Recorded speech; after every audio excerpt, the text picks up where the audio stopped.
Do you want to go first? I think it's polite to let you go first, right? Okay, yeah, fine. That's very English of you.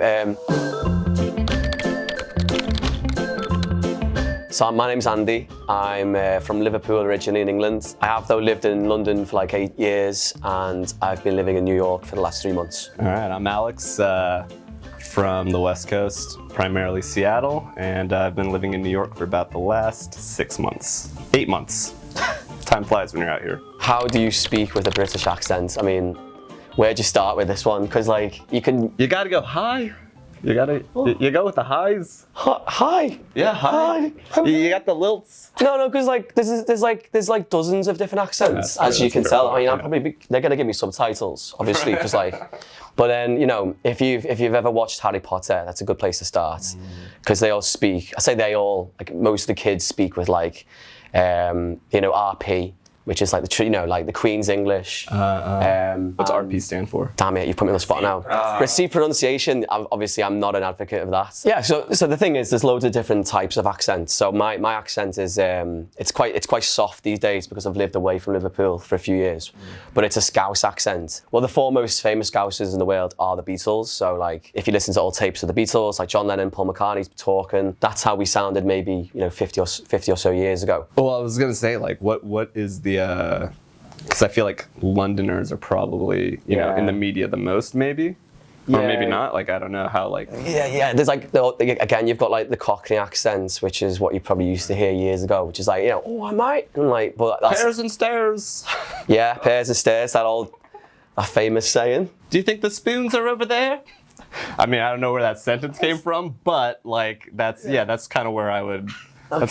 That's how I would approach it. Does that seem wrong? No, it's fine. So what you're saying is we take you into a cafe, and then you'll come into your own because you'll be asking everyone where the spoons are. It's kind of like it's a lovely jingle, like every time you guys talk, right? It's like kind of, I'm like listening to a breakfast cartoon.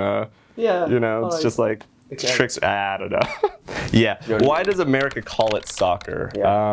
I think it's because up until recently, we really didn't care too much for the sport. Okay. Like in general, I think we were like, what's really cool? Baseball, basketball, and football. Yeah. And then that football thing they have needs to be called something else now. Yeah. So let's call it soccer. Why not sock ball? Sock ball. Everything else is something ball. I should be annoyed with this one because my argument would be, it's called football because you kick it with your feet. Absolutely, so, 100% correct. There you go. You can't really get it wrong then, can you? But no, I think there is some sort of like, in the very early days of when football as I know it in England was formed, it might have actually been called soccer. I remember reading something on this. However, we conveniently now forget that and just pretend that you're all stupid. So it stems from England. It might, but I don't know, and I'm not confident enough in like knowing this as a fact. So. Like I said, I'd rather just default to you guys. It is a fact. Is that right? Yeah. Damn it. Wow. Oh, so what does the British word cheeky mean? Right, it can mean a lot of things, cheeky. If you're being cheeky, you're kind of just being a little bit naughty. Like somebody's being a bit like, like taking the mickey out of you. So to me, cheeky is like just being facetious and being kind of like flippant or whatever. Yeah, it can be a little bit flirty as well sometimes. But then there's also cheeky Nando's, which is what people talk about. So like Nando's in the UK is a big chicken restaurant. It's like KFC. It's like a KFC, but like for the new millennium sort of thing. Yeah, it's like people actually like it. Yeah, and people would say the phrase like, do you want to go for a cheeky Nando's? Again, like I'm a vegetarian, so I would never say like you want to go for a flirty McDonald's, like. Do you say it for other things? Like, would you go for a cheeky pint?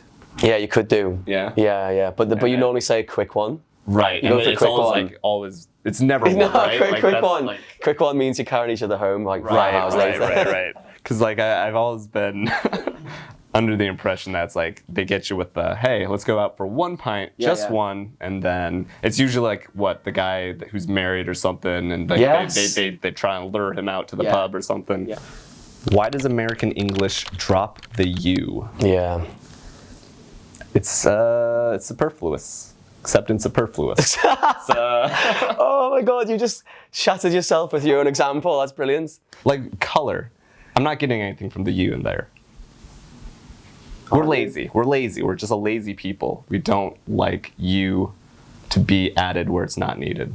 Yeah, but they're not added. They were there in the first place. So you've gone out your way to remove them. Which Well, I think you have to understand, like, there's a bit of period effort. of time where we were really angry at British people. Yeah, so this is how you got us back. Like, yeah, we were just like, where can we tweak this without really fundamentally upsetting the language? So I see. So it's like, I can see this now. It's like, so if it was today, if like the American War of Independence was about to begin today, right? Like, and you were texting me, you just start dropping the U's. I just dropped. And I know I'm really passive aggressively, and then I'd be like, oh, I think he's mad at me. Right. Okay. Yeah. So actually, it was a post war. Yeah, we were distancing thing. ourselves. Okay. It was like, Oh, hey, that's sad, isn't it? No? So much of the Atlantic does that for us, but Well, exactly, which makes this all the more petty, doesn't it? Do you know what I mean? What is British pudding? I think actually that should be black pudding. It can be called black pudding or blood pudding, but basically, I mean, as a vegetarian, I wouldn't order this. Right. But it's basically pig's blood fried into like a little black circle. It's very traditional, so like you'd see it in more kind of old school fry-ups, as we call them in Britain. I would probably not eat British black pudding, whichever one it was, the blood pudding. Yeah, blood pudding. Sounds very Halloween-y, actually. Because I don't find anything like particularly enticing about just blood. Yeah, it's kind of weird. barbaric. Yeah, it's very gross. Yeah. But I mean, it's tradition, so I'm not here to talk down on your culture. Yeah. What are the differences between British and American English? There's quite a few that annoy me, to be honest with you. Wow. Okay. Yeah. If aluminium doesn't make the list, I'll be surprised. Aluminium. So you said it right then. No. You said it right. You say aluminum or something. Which is mental. Well, we don't have an I in there because we don't add letters to things that don't need them. No, you take them away. Yeah. You take them away. So like colours, honour, we leave the U in. But then there are other changes that I can't really justify, like when you take an S and you just turn it to a Z. Why even call it Z? That's it's like there's too much going on there. Z. It's a Z. Nah, it's Z. Z? Generation Z. But what's the point of that? So, because that's how you say it. I don't know. Just is. Yeah. No. There are loads of differences, but it's not. To be fair, like, it's more things like when you use different words for the same thing that gets me. What's your favorite thing about British English? I actually think I have a pretty big appreciation for it. I think like A, it's really lyrical. Yeah. B, there's so many accents that like I'm always a little surprised. I'm always like, wow, that's a new way of saying. I mean, I kind of like just put them all together under like the title British English or whatever. Yeah. Umbrella. But yeah, no, it's very nice to listen to. One word that reminds me of British accents, maybe like tea. Tea. Are you coming around for tea? Like something like, or there's one that's like kind of like a party word. It's like belter. I feel like Yes. it's like or knackered. Yeah. Oh, I'm so knackered. Yeah. There's. It's like it was a blast, right? Like, yeah, the blast was really good. It's like a belter. Like I don't know, like you took your belts off and like. Yeah, no, not literally, but like yeah. It's like woo. Yeah, we're having a great time. So like you went out. That night you went out for just one. For just one. Yeah, just one. Oh yeah. Turned out to be a belter night. Got it. Yeah, that was a belter night. Yeah. Yeah, now you're knackered. Now I'm knackered. As a result. Had a belter, now I'm knackered. Would you like some tea? What's my favourite thing about American English? Don't hold back. No. I'm really having to think about this one. No, I'm joking.